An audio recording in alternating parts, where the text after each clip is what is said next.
And I actually worked at an adult family home for schizophrenics. Really? And it was mostly for, it was mostly for people with higher income. So basically, I can describe to you what it looks like when your family has good money and they're trying to get you treatment. Okay, and, what does that look like? Well, well, first question: what does something like this chart cost a month if you have like a very schizophrenic family member? How much does it cost monthly? Whether the state or you're paying all at your own, it's $4,000 a month. Okay. If you're doing a Medicaid-based or the state-run, because this is through the Department of Health and Human Services. Oh, okay, so $4,000 a month, and that covers all their meds, everything. It does not cover their meds. Their insurance needs to cover their meds. The $4,000 gets you food and a room. And just kind of someone like some nurses kind of monitoring you. No nurses. Some jerk like me being the only line of defense against everything. And so what if five people plot an escape? You don't have to plot an escape. Everyone can come and go as they please. Oh, that's not great. No one is restricted to leave. That's not even touching that's the first thing that's not great. Okay. Everything is not great. So I took a couple notes so I don't ramble or go ahead. off the trail or stuff. So I mentioned adult family homes. You mentioned medication. The pharmacies that serve the adult family homes are not the normal pharmacies that you or I would go to if you got a prescription. These pharmacies exclusively deal with adult family homes. And what that does is that, the customer, the end customer, the person taking the drug, they don't know what's going on. So they can't complain if something goes wrong or whatever. In the several months that I was doing this, the pharmacies would deliver medications late, at least several times. Or just miss medications. And so these guys would miss days of medications. That's crazy. And these guys are all on antipsychotics. Yeah. This is par for the course, regular. There's a drug called Cobenfy, Cobenfy. It's apparently, they were holding off on delivering it for one of the residents. And I had to call them and say, hey, what's going on with this? It's clearly on there because everyone has a medication log. So my job, I'm the everything person. I'm the caregiver. I cook, clean, feed them, take care of them. If they get cuts and scrapes, I patch them up. And how many? So there's for how many people? 5. One. Okay, so that's not crazy. And I live there. And you live there. Okay. And I live there. You live there. It's crazy. It is crazy. You live there full time? Yeah, it's my home. It was my home. Yeah. I had to move out. I mean, the guys tried to get in my room a couple times while I was in there.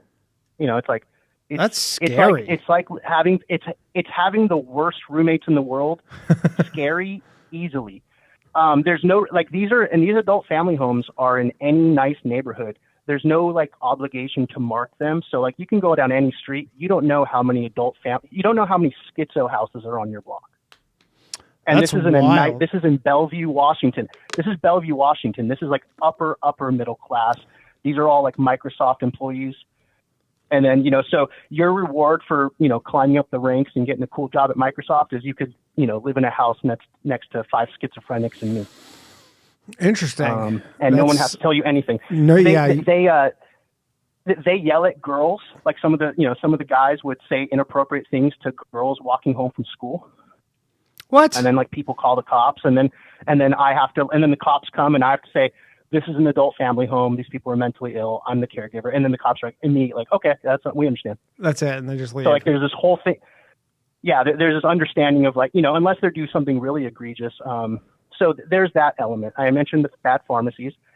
There used to be state-run inspections of all these houses multiple times a year, but COVID stopped all inspections across the state. And they never started up again? They started up again, and in the several months I was working for, we never got inspected. What? And what are they looking for in these inspections, generally? The quality of the house.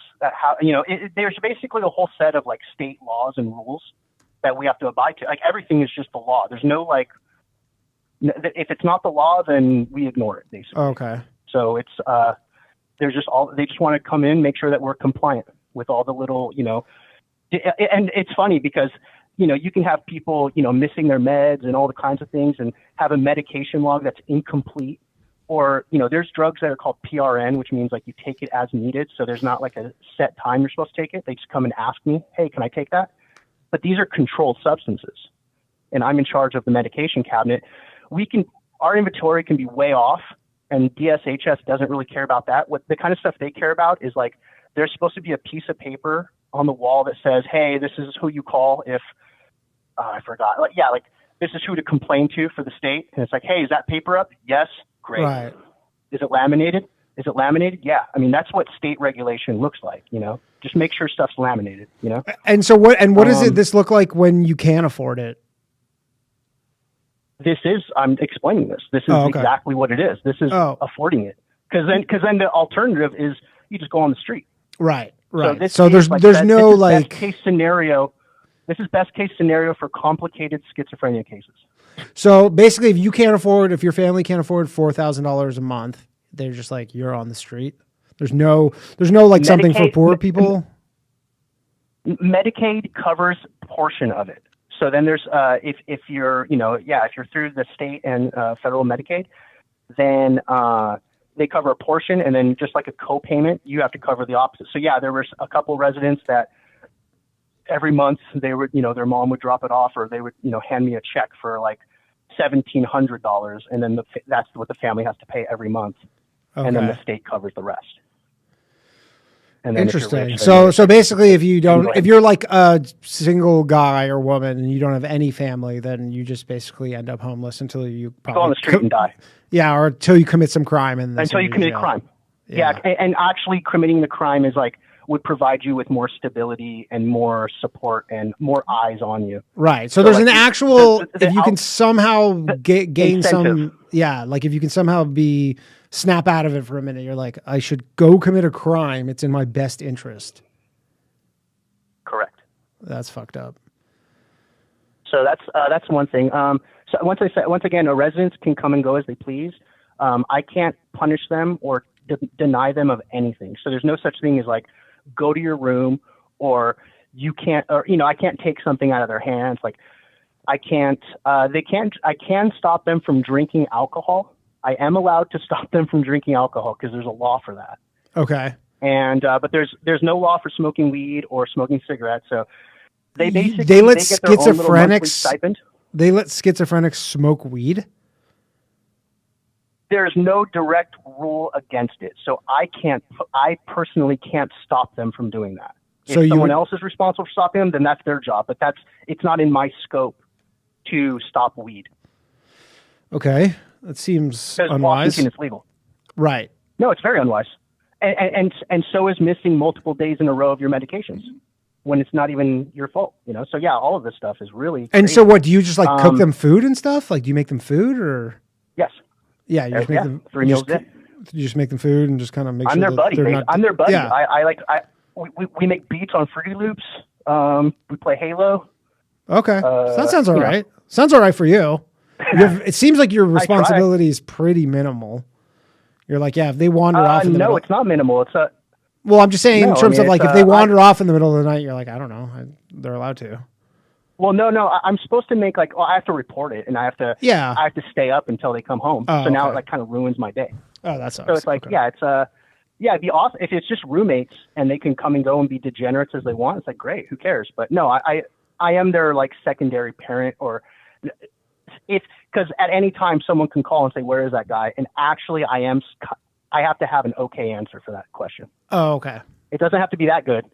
But it has to, and if they're like, well, he left. Well, where is he? I don't know. Well, I mean, what are you doing next then? Like, it can't be like just, all right, chill out. Yeah, you're like, he said he'll be back. I don't know. Let's start the search part. And sometimes they do disappear for days. You know? Okay. There's I mentioned there's no real like leverage or no leverage that you can hold against them. So you can't be like stop screaming or stop. Like they're not because that's the other fun thing is that schizophrenic, it's like, it's just, maybe it's just a condition where people do it. It's like, no. In general, schizophrenia just means your brain is turning to mush.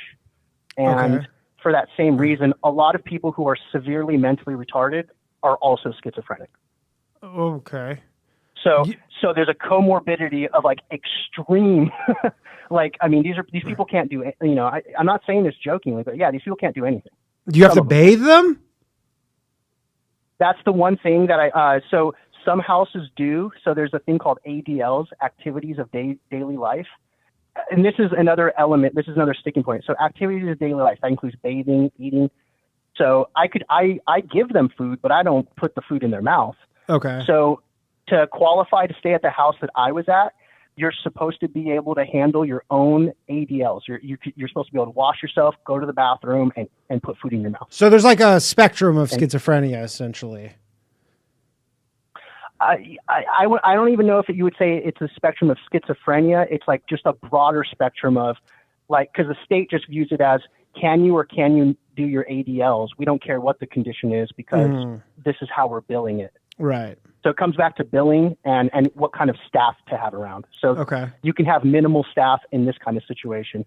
However, getting into one of these houses is hard. There's only so many houses. You have to do this. Even if you have the money, process. if you're like, I have $4,000 a month, it's still hard. Yes.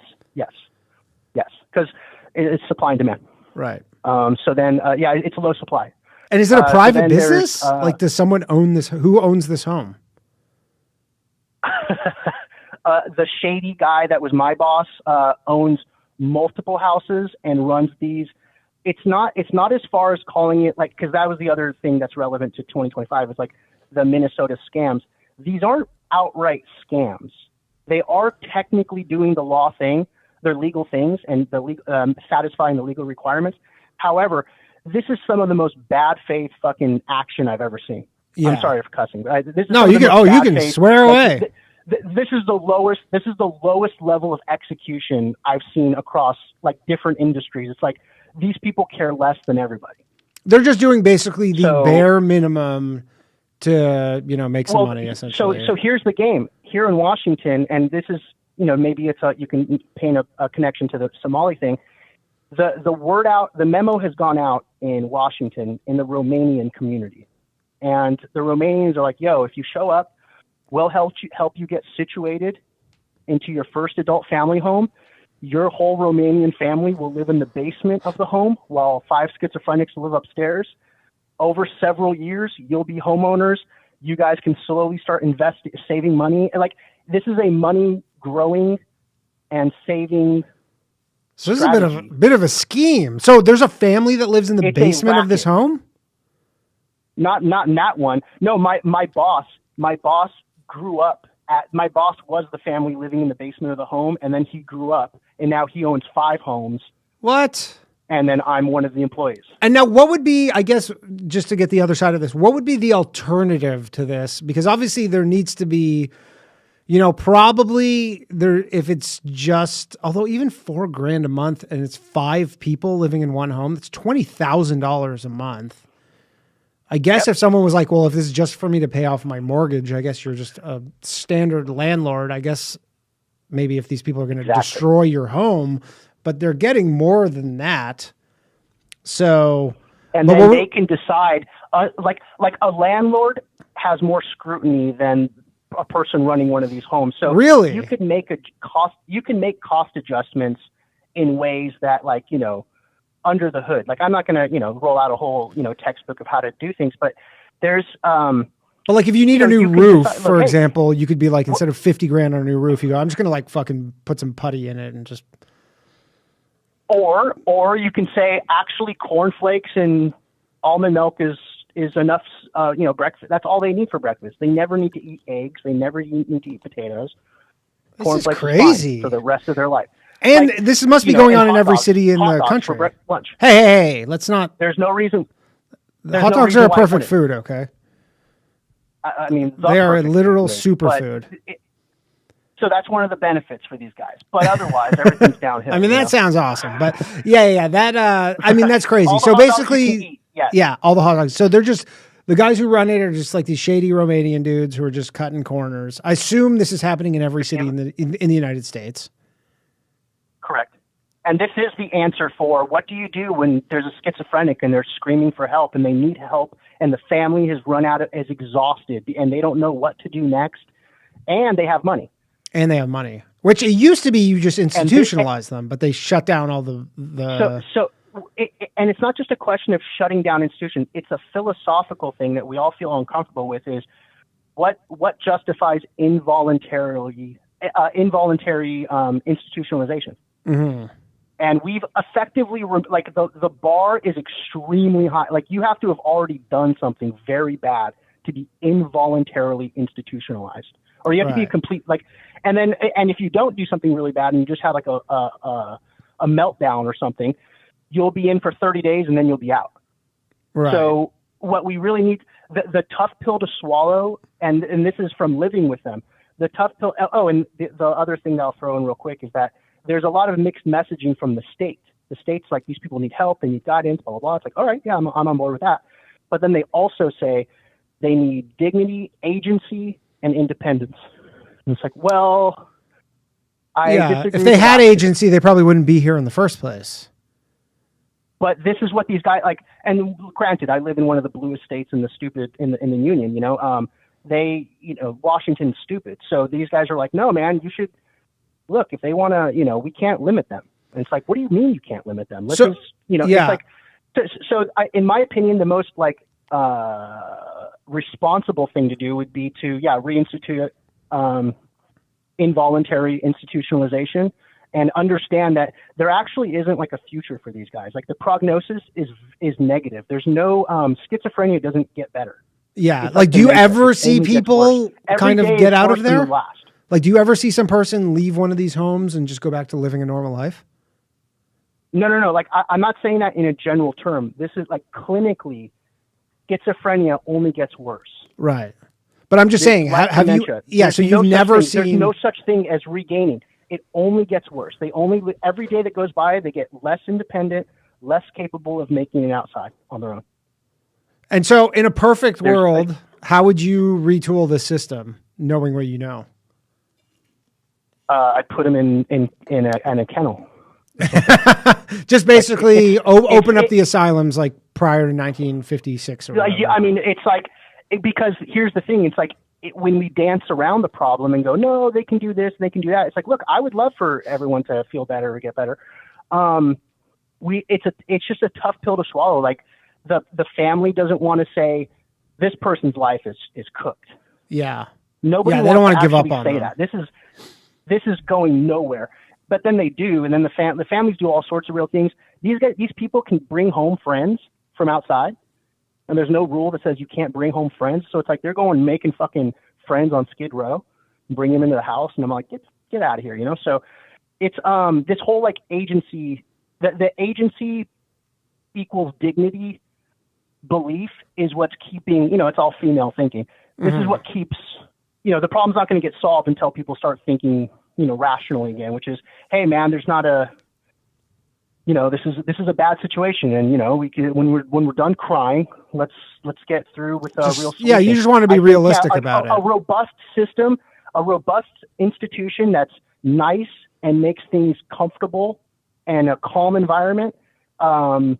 It shouldn't be like a prison. I would hope that it's not like a prison, and we call it a day. But we will do they commit crimes? Do the people who does this ever happen where people stay at these homes and they go out and they commit crimes? One of the guys that was staying with me tried to kill somebody, and that's what got him into the house. But that got him in the house? What this is like. You literally fucking live at a place and they go, we're bringing in a murderer or someone who tried to kill somebody? This is not a murderer. So this is the funny thing is, hilarious. This is where assessments and the family and, let's say, a white family, I usually don't play identity politics, but let's say a rich, well-to-do white family can pull some strings. So when their kid tries to kill himself by steering his car into opposing traffic, but there's an other person in the car, they just do everything they can in every assessment to just say he drove into traffic by himself.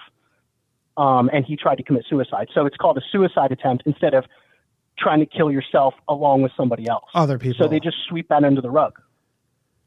Damn. So you can see how these cute little technicalities, and different people have different incentives to either play up or play down certain problems depending on what healthcare provider you're dealing with and what you're trying to get. So the whole like thing is distorted. There's no accurate assessments. Like I get an assessment. Every person that comes in has paperwork, and I can read through their paperwork and know their history and everything. These things are like 70% accurate. Yeah. And is there ever a time when someone comes in and you're like, I'm scared to be under the same roof as this person? I personally know, but that was one of the questions I was talking to my boss about. And he's like, oh yeah, once they finally get violent, that's the line. And then you could just call 911 and have them removed. But until they get violent, getting one of these people out of here is like almost impossible. So there needs to be at least a violent incident to get them out of there. But, and I mentioned before that, you know, I've woken up in the room that I was living in and I heard my door jiggling because it was locked, but they were trying to get in my door. Jesus. And it's like, Christ. I don't know if he was trying to kill me. I don't know what he was trying to do. Yeah. So what a nightmare. You know, who knows? Crazy. The nightmare is right. That's why I don't work there anymore. I mean, I was just a lowly caregiver. I I take care of people with physical disabilities for 6 years before this. And I was an engineer for a long time before that. But so caregiver is like an entry-level job. That's like for... You were an engineer? Yes. How'd you wind up as a caregiver? And software engineer. Oh, because in 2018, it became impossible to get hired to get my next job. Like I have 20 jobs, you know, like it's as a software engineer, I've like moved around and worked in different places and stuff. And so it's not unusual to like find a new job every year or every several months. And then 2018, it just became 1,000% impossible for me. And is this all from H-1Bs? I won't say H-1B because H-1B was very strong while I was doing it I was working in New York City. So you see guys with Infosys backpacks like on the subway. Like, yeah. I worked alongside those guys. I think if you ask me, I would say it's like it became someone's goal to say we should stop hiring white males and so more of that, more of the DEI stuff. Important. Yeah, it just became like not great for HR to hire yet another white guy. Right. And I know I sound like the biggest loser saying that. Look, at the time it was one of those things where people were like, you can't say that. And you're like, well, this is what's happening. I mean, I think at this point people are now, because of where we are culturally, people are like, well, we're like, white men are so angry right now because of exactly this. Like at least some people have like the, sight vision to just be like, yeah, well, at least we know why. You know, some will still say, well, it still needed to be done, but at least they, we can look back and be like, yeah, this is, I mean, it was happening everywhere. I don't think there was any industry that, and it was those people who, and I guarantee you the people who were hiring you were all probably white guys or women. And they go, yeah, in order for us to keep our jobs, we just have to make sure that the people below us don't get, Yeah. Hey, good for them. Let them have their industry. I already got to mourn that loss like several years ago. So it's kind of done now. So whatever. Yeah. But what I was going to say is coming in as an entry, let's say I started from scratch. So let's pretend that I had no career before that. And I'm just an immigrant, some lady who came in to become a caregiver, which is the normal demographic for the caregiver job. Yeah. That person with minimal training, to end up running an adult family home the way I was, how do you go from entry-level caregiver to running an adult family home responsible for 5 people? Easy. They take your caregiver license and they say, we'll hire you today and we'll push you through a certification process for mental health and a few other trainings. And they'll all be open book tests and you'll be certified tomorrow. And now you can be in charge. So they even did the DEI shit in the caregiving space? It's not DEI. It's incredibly low standards. Oh, it's cool. Well, it's just dog shit standard. It's like, hey man, you on the street, you want to run an adult family home? I don't know. I mean, you can just take this test, open book, and after you pass it, you can just run. Yeah, dude, that's crazy. So I just wanted to fill you in. We see it a lot, and I think I had no idea it was this bad before 2020. Before I worked this job, and that was last year as well. And that's so now when we see the stuff on TV and we're like, man, what can they have done? What can they have done? It's like, this is cooked, dude. Right. You just got to watch out for people that act weird, man. And reopen the asylums. It's not really. Yeah, we got to reopen the asylums. All right, Mac. Thanks for calling in, man.